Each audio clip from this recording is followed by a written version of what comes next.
Hello നമസ്കാരം. Prediction ലിസ്റ്റിൽ അധികമൊന്നും കേൾക്കാത്ത എന്നാൽ പ്രേക്ഷകർക്ക് ഏറെക്കുറെ പരിചിതരായ ചിലരെല്ലാം സീസണിലും ബിഗ് ബോസ് വീട്ടിലെത്താറുണ്ട്. ഇത്തവണ ആ ബിഗ് ബോസിലെ ആ ഒരു അൺഎക്സ്പെക്റ്റഡ് കണ്ടന്റ് ആയിരുന്നു ശൈത്യ സന്തോഷ്.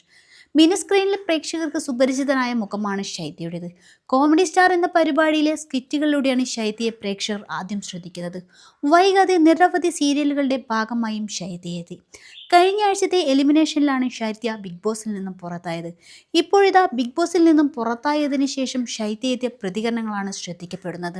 ബിഗ് ബോസ് ഹൗസിനുള്ളിൽ വെച്ച് അനുമോൾ പറഞ്ഞ ബന്ധമൊന്നും ആര്യനും ജിസേലും തമ്മിൽ ഇല്ലെന്നും അവർ നല്ല സുഹൃത്തുക്കളാണെന്നും ശൈത്യ പ്രതികരിച്ചു.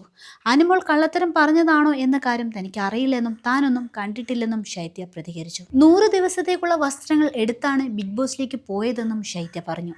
ബിഗ് ബോസിലേക്ക് പോകാനുള്ള വസ്ത്രങ്ങൾ, ആഭരണങ്ങൾ, ചെരുപ്പുകൾ തുടങ്ങിയവ വാങ്ങാൻ മാത്രം 1 ലക്ഷത്തിന് മുകളിൽ ചെലവായെന്നും ശൈത്യയുടെ അമ്മ പ്രതികരിച്ചു.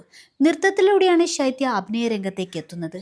ബിഗ് സ്ക്രീനിലും മുഖം കാണിച്ചിട്ടുണ്ട് ശൈത്യ സന്തോഷ്. വിനിയൻ സി സംവിധാനം ചെയ്ത നിങ്ങൾ ക്യാമറ നിരീക്ഷണത്തിലാണ് എന്ന ചിത്രത്തിലൂടെയാണ് ശൈത്യ സന്തോഷ് നായികയാവുന്നത്. John and the boy, king liar എന്നീ ചിത്രങ്ങളിലും ശൈത്യ സന്തോഷ് വേഷമിട്ടിട്ടുണ്ട്. ഇതിനെല്ലാം പുറമെ അക്കാദമിക് തലത്തിലും മിടുക്കിയായ ശൈത്യ അഭിഭാഷകയായി പ്രാക്ടീസ് ചെയ്യുന്നതിനിടെയാണ് ബിഗ് ബോസ് വീട്ടിലെത്തിയത്.